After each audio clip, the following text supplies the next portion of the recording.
Hey everyone, welcome to 13 Days of Halloween, a little mini series here to celebrate the coming of one of my favorite seasons. We're going to do 13 days of Halloween and fall themed projects here. So I'm making an art journal page today with the Halloween themed, and I'm starting with one of these Tim Holtz and Sizzix embossing folders that came in a set with like die cut stamps in the embossing folder. And it makes it look like wood. And then I have distress ink in broken china, ground espresso, and walnut stain. And I'm trying to make my paper look like wood.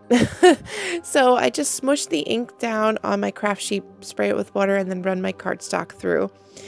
And I'm using a piece of Bristol Smooth cardstock, because I really enjoy the way distress ink plays on the Bristol paper.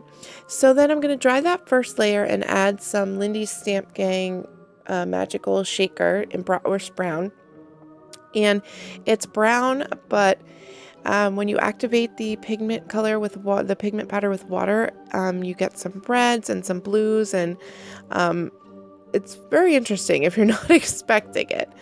So then I'm just going to go over my ink pad or my paper with an ink blending tool and some of that ground espresso just to darken up some of those really red areas. And then I have some Buccaneer Bay Blue Lindy's Stamp Gang spray, and it has a little bit of a blue duochrome. And you might be wondering, why am I using blue? Like, why did I use the broken china? Why did I use this Buccaneer Bay Blue? And really, I thought it would look like kind of like weathered wood, or like mossy, dirty wood. I don't know. That was my thought, which is also why I'm adding this peeled paint distress crayon, which I wasn't crazy about it. So, but it did add a pretty nice green that made it look like mossy. So the upper right there got pretty dark, so that's why I tried to spray it with water to try to lighten it up, but it really didn't lighten up at all. So I have this Tim Holtz paper pad, and I'm taking this spider web sheet, and I'm just adhering it to a piece of regular cardstock, and I'm going to score it down the middle and then glue it into my mini art journal. So the whole spread is going to measure about 8.5 inches across. No, about 8 inches across, maybe a little less, and 5.25 tall-ish. Yeah, so it's going to go in my homemade watercolor art journal.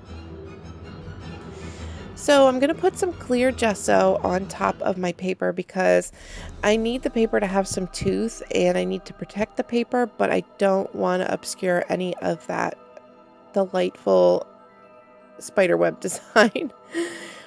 So I'm just using my Finnabair gesso, which is a really nice clear gesso. It doesn't have any of that grit to it that like the Liquitex Basics clear gesso has, like this weird gritty texture to it, which I am not crazy about at all. So this is really nice and smooth. So my plan for these planks, I should have mentioned this in the beginning when I was making this cardstock look like wood. I want to make a wooden fence. So I don't have a fence die, and really I don't think that when it comes to seasonal crafts, I don't really think that you need a whole lot of supplies. It can get a little expensive buying all the theme supplies, especially when you can't use them year round. So I'm just gonna make my own fence, and it's actually quite easy. So I'm using my art journal page to kind of decide how tall I want each plank to be. And then I'm just going to sketch it out on a piece of white cardstock just to see what it looks like and get the right size. And then I'm going to draw it on the back of my colored cardstock there, my colored and embossed cardstock. And then just cut it out with my scissors. And I'm kind of like notching into the top and sides just to make it look like old and worn and a little spooky. And I cut out a whole bunch of those, and then we'll get back to that later, but I wanted to do some background work so I could let this texture paste dry. So I'm taking my texture paste, my Ranger texture paste, through a Crackle stencil by Prima, and I'm just I'm just kind of like applying it towards the top and a little bit in the middle. And then I have these pumpkins. This is a Tim Holtz pumpkin stamp, and I'm going to do some coloring with my Copic markers. I'm using Y38, YR04, and YR18. And I am by no means a Copic coloring expert, or even like I'm a real beginner at Copic coloring. But what I do is I take my lightest color and I lay that down to get the paper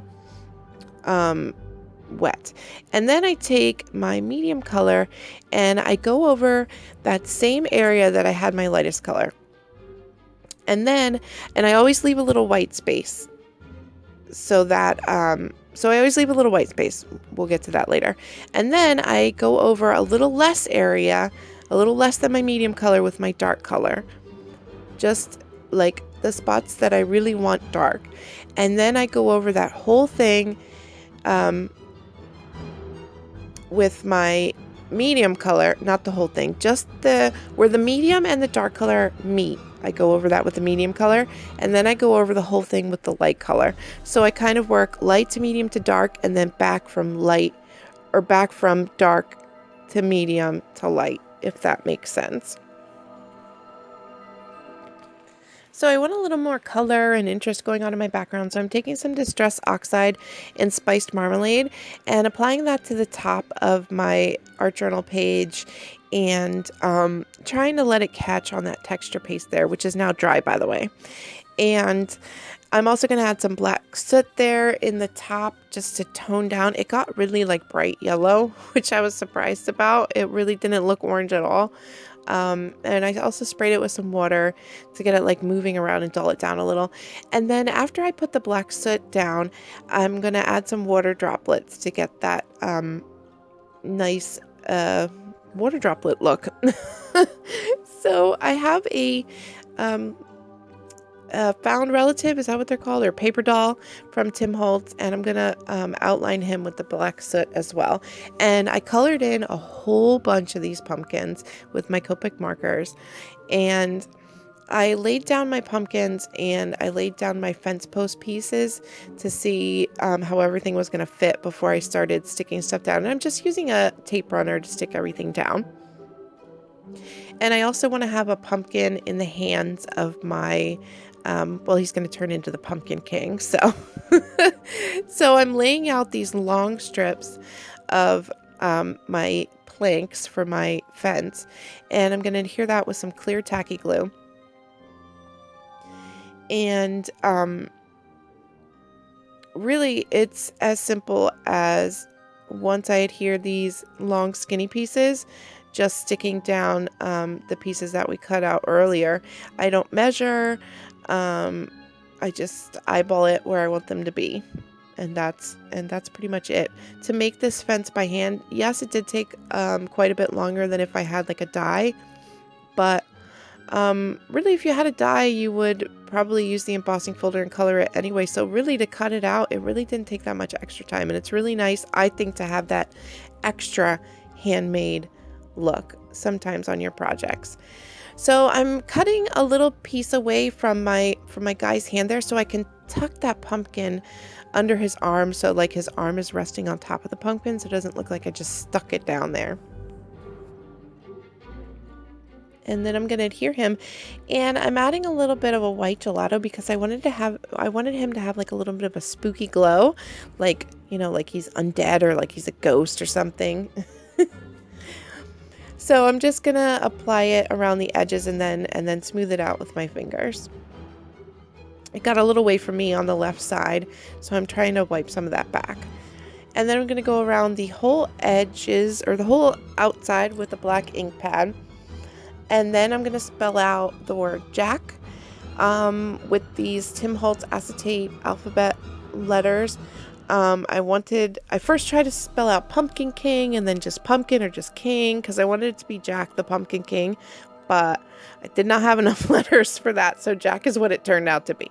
And then, excuse me, I have this sticker from the clippings, the Halloween clippings, and it says, much a much misunderstood gentleman. So it's Jack, a much misunderstood gentleman, which I thought was pretty fitting there. And then I'm going to add some splatters all around my page, and that's it. But then after I was looking at it, I thought it needed a little something else. So in the still photos, you will see that I punched out a couple little bat punches out of black cardstock, like teeny tiny ones, and just put them around the page in those empty spaces there.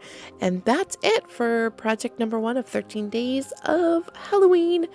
And yeah, thank you so much for watching, and I will see you guys tomorrow with day number 2.